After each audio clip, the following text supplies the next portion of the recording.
We're with Carlos Cotto, Rochester City School District. Carlos, thanks for joining us today. What is your exact title here at the City School District?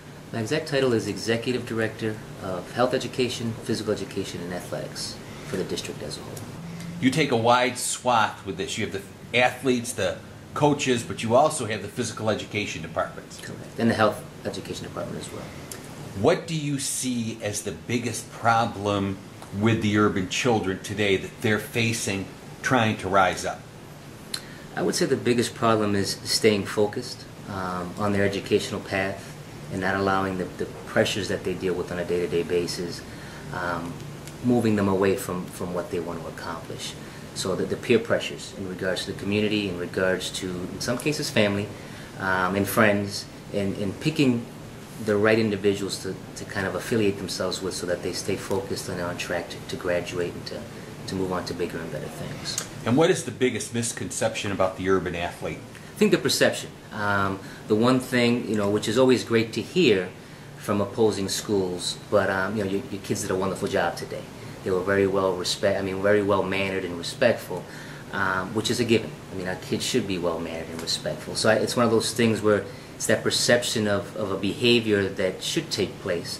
Not to say that it doesn't take place at times, the inappropriate behavior of our athletes, but 90% of the time, if not more, our students are behaving no different than any other student in any other area.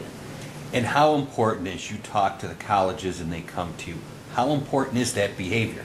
Extremely important. Yes, colleges, the first thing, I've talked to some scouts, and the first thing they look at is the individual prior to even the game. I'm told that they watch their demeanor as they board their bus, they watch as they're on the bus, they watch as they exit the bus, they watch how they communicate with their peers and their teammates, how they warm up, and really that's a large percentage of how they determine whether or not that individual is one that's fit for their program prior to even gameplay. So I share with not only the coaches but also the athletes that it's extremely important that they are behaving at their best at all times. Because they never know when they're being observed or evaluated on their talent. Talent is probably the last thing that most colleges look at prior to. Now granted, talent is what gets them there. But once they've gotten there, now they're looking to see what other attributes does this individual bring to the table that's going to better our program. And this is even before academics. Correct. Okay. Now, how important are the academics? That's the next piece. What happens for us, in many cases, is they have that observation, and now they indicate or they identify those individuals in which they want to look further and find out a little bit more about them.